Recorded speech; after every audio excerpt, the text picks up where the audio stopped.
አሰላሙ አለይኩም ወራህመቱላሂ ወበረካቱሁ። ሰላም ውድ ቻናሌ ቤተሰቦች እንዴት ናችሁ? እኔ ያለሁ አልሐምዱሊላህ ሰላም ነኝ።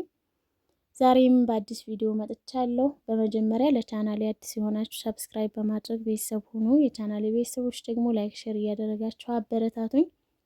ማሻአላህ ሰሞኑን ሰብስክራይብ እያደረጋችሁ ነው። ቀጣይም ደግሞ ሰብስክራይብ ሳታደርጉኝ ቪዲዮን የምታዩ ልጆች ሰብስክራይብ በማድረግ ቤተሰብ ሁኑ፣ ቻናሌን ተቀላቀሉላችኋለሁ ውድ እህቶቼ።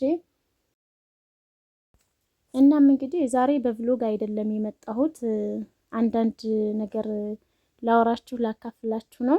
በነገራችን ላይ ይሄ ቪዲዮ ከጃሪ እስከ ሀይቅ ድረስ የተቀረጸ ቪዲዮ ነው። እሱን እያያችሁ አንዳንድ መልእክት አለኝ፣ የማወራችሁም ነገር አለኝ። እስኪ ያጋጠመኝ ነገር ስላለ እናንተ ፍረዱኝ ብዬ መጥቻለሁ። ሁሉንም ነገር ማወራችሁ ይሆናል። እስከ ቪዲዮ የመጨረሻ ድረስ ግን አብራችሁን እንድትቆዩ እፈልጋለሁ እና ቪዲዮውን ላይክ አድርጉ ስትጀምሩ፣ ብዙ ሰው ጋር እንዲደርስ ማለት ነው። ምን አጋጠመኝ መሰላችሁ ውድ እህቶቼ? ያው በስራ ምክንያት ነው። ከዚህ በፊት ረመዳን ላይ ማለት ነው። ያው እኔ ዩቲዩብ ላይ ስመጣ እንዴት እንደመጣሁ ታውቃላችሁ፣ ምንም እንደምሰራ ታውቃላችሁ። ያው ብዙም ባይሆን በትንሹ ስራ እሰራለሁ። አንዳንድ እህቶች ስታዙኝ የምታዙኝን ነገር እገዛለሁ ማለት ነው። የሰፈር ልጅ መከታ ነው፣ የሰፈር ልጅ ያግዛል፣ ያበረታታል ይባላል። ለኔ ግን በነገራችን ላይ ሁሉንም እያልኩ አይደለም። መልካም እህቶች አሉ፣ መልካም ሰዎች አሉ። የእነሱንም ስም አብሬ ማጥፋት አልፈልግም። ለኔ ግን ብዙዎቹ የሰፈር ልጆች ተንኮል፣ መጥፎ ነገር ነው የሚያስቡልኝ። ለምን እንደሆነ አይገባኝም። እኔ ከልጅነቴም ጀምሮ ቢሆን ማንም ሰው ጋር ንክኪ የለኝም። ካልደረሱብኝም ሰው ላይ አልደርስም። ምንም አይነት ጸብም የለብኝም። የምኖረው የራሴን ኑሮ ነው፣ የምሰራው የራሴን ስራ ነው። ማንም ሰው ጋር አልደርስም። ግን ለምን እንደሆነ ባይገባኝም ብዙዎቹ የሰፈር ልጆች መጥፎ ነገር ነው የሚመኙልኝ፣ የሚያስቡልኝ ማለት ነው። እናም እንግዲህ እህቴ ያው የሰፈር ልጅ ማለት እችላለሁ። ዩቲዩብ ላይ ስራ ስሰራ ማስታወቂያ ሰራለሁ። እንዴት እንደሆነ ስራዬ፣ ክፍያዬ እንዴት እንደሆነ በተደጋጋሚ እናገራለሁ። ይቺ ልጅ ደግሞ ዩቲዩብም ላይ ቲክቶክም ላይ ትከታተለኛለች። ይሄ ነገር የተፈጠረው ረመዳን ላይ ነው፣ ኢድ ሊደርስ ትንሽ ቀን ሲቀረው ማለት ነው። እና እባክሽን ለቤተሰብ ሰርፕራይዝ አድርጊልኝ፣ ልብስ ግዥልኝ ስትለኝ አይ ትእዛዝ አለብኝ አይደርስልሽም ስላት እባክሽን እንደው በአላህ ይሆንብሽ ብላ እንደዚሁ ብላ ለምናኝ ማለት ነው። ኢድ ሳይደርስ አድርሽልኝ፣ ለኢዳቸው ይድረስላቸው ስትለኝ እሺ ብዬ ወላሂ ነው የምላቸው። እዚህ ጋር ምንም የማዋሸው ነገር የለኝም። ለሷ ብዬ ነው ገበያ የሄድኩት።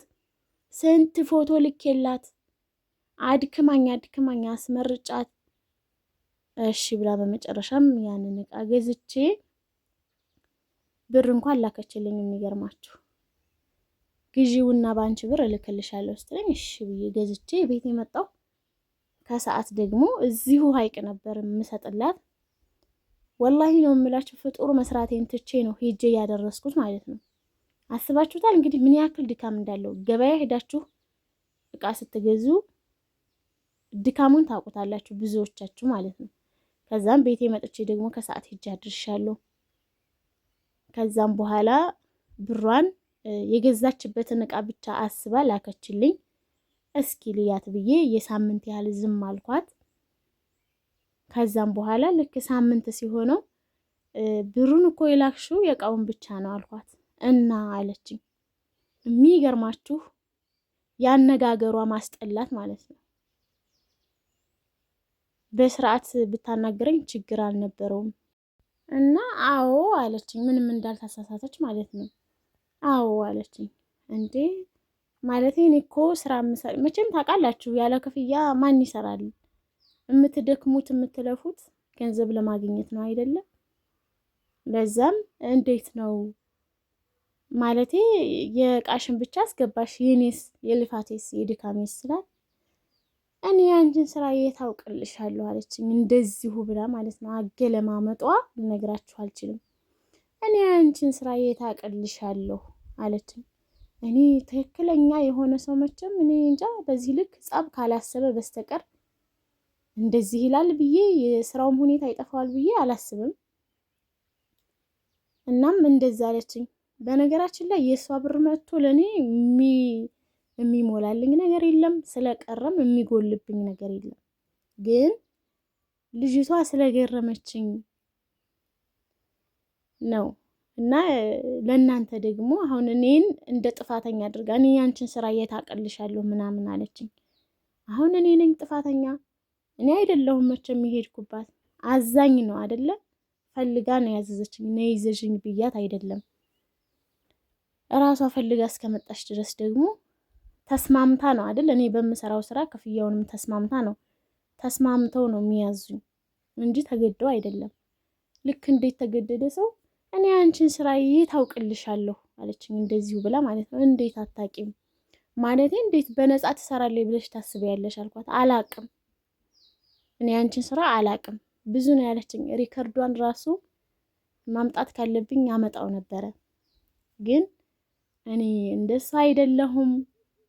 እስኪ እንደው አሁን እናንተ ፍረዱኝ ያልኳችሁ እኔ ነኝ ወይ ጥፋተኛ? ለእሷስ ደግሞ ይሄ ጥሩ ስራ ነው ወይ? ረመዳን ሰዓት ነው፣ በፀሐይ ነው የሄድኩት፣ ደክም ያለሁ ለፍቻለሁ። እንዴት እንደዚህ ታደርጋለህ? ይሄ ለእሷ ጥሩ ስራ ነው ወይ? እስኪ እናንተ ፍረዱኝ። ወይስ ደግሞ እሷ ስታዘኝ ታምኜ እንደውም ብር ራሱ ሳትልክልኝ ከኔ ገዝቼ በስርዓቱ እቃዋን ማድረሴ ይሄ ነው ወይ ጥፋት? እስኪ ፍረዱኝ። እኔ እንጃ በጣም ስለገረመኝ ነው። የሰው ልጅ ያው ሁላችንም እንለያያለን አይደለ? ግን እንዴት እንዳሰበችው እኔ አልሐምዱሊላህ ረመዳን ላይ በጣም ብዙ ስራ ሰርቻለሁ። እንደውም አንዳንድ ጊዜ ነው ቪዲዮ የምሰራው ማለት ነው። ግን በዚህ ልክ ያጋጠመኝ ሰው የለም። በዚህ ልክ ማለት ነው። እኔን ያው ከአመጣጤ ጀምሮ ታውቁኛላችሁ። ልጄን ብቻዬን ነው የማሳድገው። አጋዥ የለኝም። ቤት ውስጥ ደግሞ የሚያግዘኝ አብሮኝ የሚኖር ሰው የለም። እናቴ እንኳ ገጠር ናት።